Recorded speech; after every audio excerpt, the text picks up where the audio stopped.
नमस्कार मित्रांनो, invest with ज्योती आहेर मध्ये तुमचं मनापासून स्वागत। मित्रांनो, मागच्या व्हिडिओमध्ये आपण बघितलं होतं म्युच्युअल फंड म्हणजे काय आणि आज आपण बघणार आहोत म्युच्युअल फंडचे प्रकार। तर चला व्हिडिओला सुरू करूया। तर म्युच्युअल फंडचे प्रकार 3 आहेत। पहिला आहे लार्ज कॅप म्युच्युअल फंड, दुसरा आहे मिड कॅप म्युच्युअल फंड आणि तिसरा आहे स्मॉल कॅप म्युच्युअल फंड। तर आपण पहिल्यांदा पहिला म्युच्युअल फंड बघूया, लार्ज कॅप। तर आता हे फंड अभ्यास करतानाच आपण हे पण बघणार आहे की कोणी कोणत्या फंडमध्ये इन्व्हेस्ट करायला पाहिजे। तर पहिला फंड बघूया, लार्ज कॅप फंड। तर लार्ज कॅप म्हणजे काय की मोठे शेअर्स, मोठे म्हणजे लार्ज आणि कॅप म्हणजे कॅपिटलायझेशन। आता कॅपिटलायझेशन कसं काढतात तर current share price into total number of shares.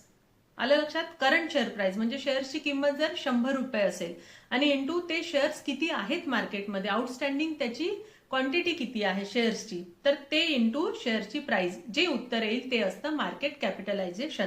तर यानुसार जर पहिला शेअर म्हणजे हे कॅपिटलायझेशन ज्याचं खूप जास्त आलं तो पहिला शेअर, जसा की आता रिलायन्स आहे, तर असे पहिला रिलायन्स, नंतर जे जे शेअर्स असतील त्यानुसार पहिले 100 शेअर्स म्हणजे काय, लार्ज कॅप।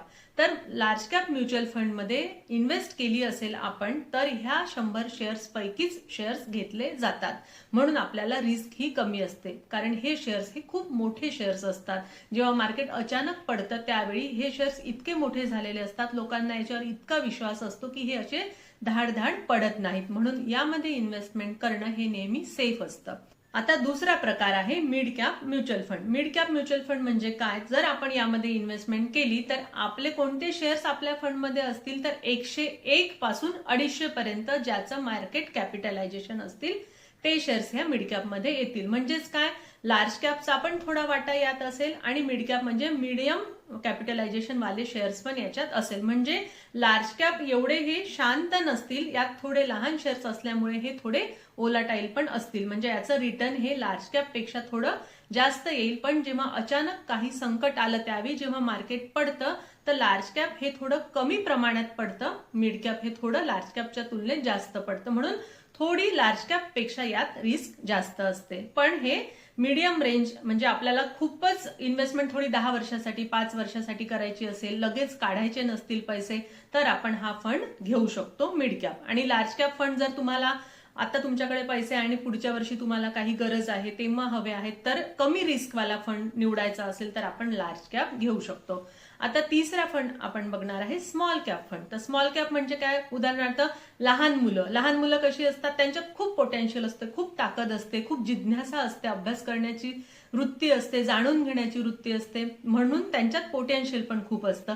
तसंच स्मॉल कॅप कंपन्यांचं असतं, ही कंपनी खूप ग्रोथ करण्याच्या त्याच्यात पोटेन्शियल असतं, खूप ग्रोथ करण्याचं, पण काय असतं की त्याच्याकडे अनुभव कमी असतो। म्हणून जर काही संकट आलं तर ज्याप्रमाणे लार्ज कॅप शेअर्स आहे ते कमी पडतात, पण स्मॉल कॅप शेअर्स हे जास्त पडतात, म्हणून स्मॉल कॅप मध्ये ज्यांची इन्व्हेस्टमेंट असते म्युच्युअल फंड मध्ये त्यात रिस्क थोडी जास्त असते। म्हणून जर आपलं वय 20-30 असेल किंवा तुम्ही स्टुडंट असाल तर तुम्ही स्मॉल कॅप मध्ये इन्व्हेस्टमेंट करणं केव्हाही चांगलं। म्हणजे जेव्हा लॉंग टर्म मध्ये आपण बघतो की मार्केट हे स्टेप बाय स्टेप वरतीच जातं, पण जर तुम्ही शॉर्ट टर्म साठी इन्व्हेस्टमेंट करत असाल तर तुम्ही लार्ज कॅप फंड घेऊ शकता।